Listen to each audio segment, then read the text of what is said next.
Hello guys! I just wanna share our wonderful experience in Saigon, Vietnam trip at kung paano to nangyari way back 2023. So sino nga ba mag-aakala na kami, pamilya namin ay makakarating sa ibang bansa nang kumpleto kaming apat. So panoorin niyo ito guys. Yes guys, way back 2023 nanalo po si nanay sa trip to Saigon na palaro ng ating World of Pan at pwede siyang magsama ng tatlo sa kanyang pamilya kaya kami nakumpleto sa pag-alis. At ang pinakamaganda dito is passport lang po talaga yung pinagkagastusan po namin. Maging ang pocket money nga ay sagot din po ng World of Fun kaya sobrang saya po talaga namin na finally mararanasan po namin mag-ibang bansa hindi para magtrabaho kundi para mag-enjoy lang po at isa to sa pinaka-treasure po namin na nangyari sa buhay namin. So guys, samahan niyo po akong balikan ang aming naging Vietnam trip. So ito nga pala ang naging day 1 namin dito sa Ho Chi Minh City, Vietnam, ang Independence Palace.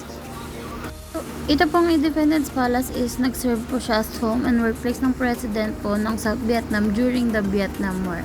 Remnants Museum sa Saigon po. Dito po nakalagay po lahat ng mga kanyon, mga ginamit po nila laban sa giyera po. At makikita mo talaga ng malapitan. Pwede nyo pong hawakan ang mga gamit po nila pandigma. At ang ganda rin po sa pakiramdam na makita mo yung totoo po ito, mga nagamit po at naging historical po talaga itong mga kagamitan na to na ito ay mga nagsilbing sandata ng bansa laban sa giyera. Maraming buhay ang nawala pero maraming buhay din po ang nasagip kaya naman talagang nakadisplay po ito para ipaalala sa lahat na ang giyera ay hindi maganda sa lahat ng bansa. Ang pinaka-na-amaze ako is yung sa tour guide po namin kasi napaka-informative niya. Lahat ng question po namin is nasasagot niya. Although ang sabi po niya sa amin is bibihira po ang marunong mag-English sa kanila. Isa po siya sa mga natuto kasi dati po ay binagbawalan po silang mag-aral ng ibang lengguwahe po. Pero ngayon po dahil naging open city po sila ay marami na pong nakakapag-aral ng English. Kaya po marami na po ang natuto sa kanila ng lengguwaheng English. Nandiyan po naka-display po sa kanilang museum yung mga baril na ginamit po pandigma.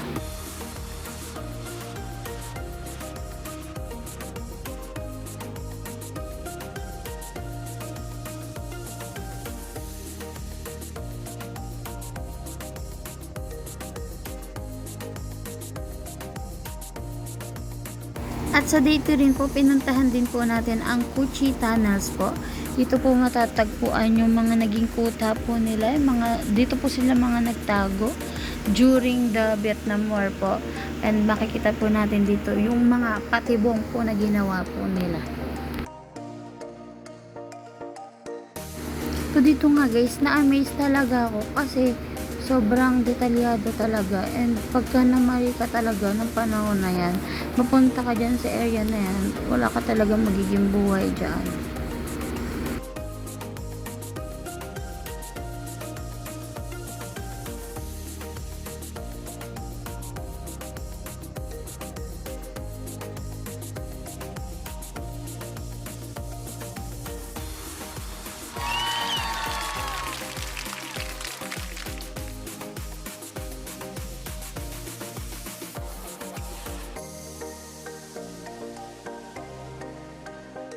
Ito naman guys, paglapit namin, nagulat talaga ako kasi akala ko talagang may mga tao na magre-reenact ng mga nangyari or mga nakaposisyon.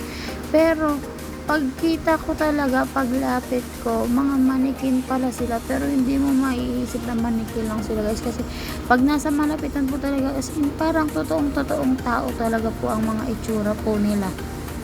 Ito po, isa rin po sa mga traps po nila. At syempre na-try na nga ni brother yung isa sa mga lagusan na kung saan sila dumadaan or lumulusot para hindi sila makita ng kalaban and mapupunta sila sa kabilang butas. Sobrang lalim po niyang hukay na yan at sobrang layo din po ng magiging lagusan. Kaya kung may mga takot po kayo sa masisikip, Diyos ko, habang pinapanood ko po yan, ako po talaga yung hindi makahinga kasi sobrang kipot lang po talaga ng butas. Makikita nyo naman po. So, sobra talaga yung kaba ko dyan, guys.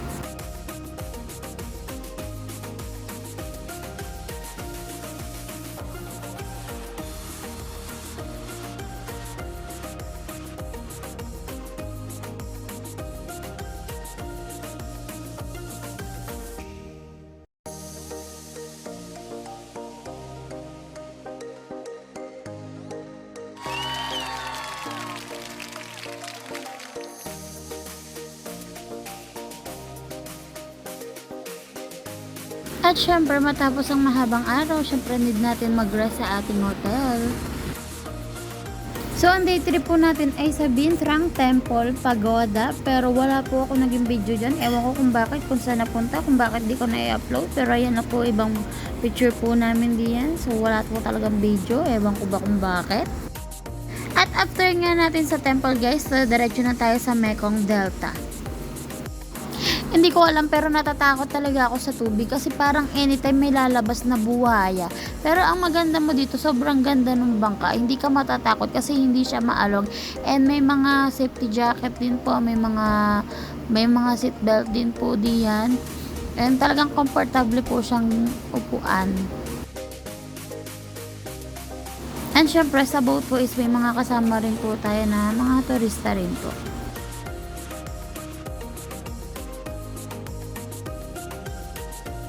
Dito po sa kanila, pagka nakahuli ka po ng mga snake or mga buhaya, kailangan mo pong alagaan, babayaran ka po ng gobyerno nila.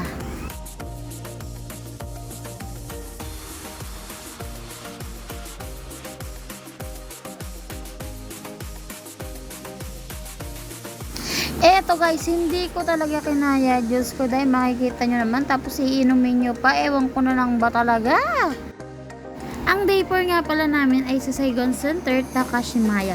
Ito na po yung last day po namin. And wala naman po kami masyadong ginawa dito.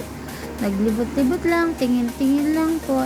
And masasabi ko na sobrang na-enjoy ko po lahat ng araw na nandito po kami sa Vietnam. And sarap po talaga sa feelings na makapunta ka po sa ibang bansa. Yung food po nila is masarap, although yung rice huli na namin nung malaman yung history po niya. Ang pinareho nito sa Pilipinas nung mapunta kami dito is pagkainit-init po talaga, sobra.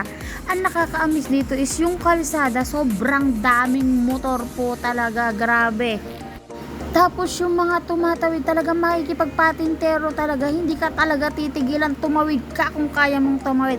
Yun talaga yung nakakaloka. Tapos kahit businahan mo ng businahan, wala silang problema. So yun lang. So salamat sa pagsama niyo po sa aming trip. Sana nag-enjoy po kayo. Pakipanood po hanggang dulo. Maraming salamat po. Bye! Until my next vlog!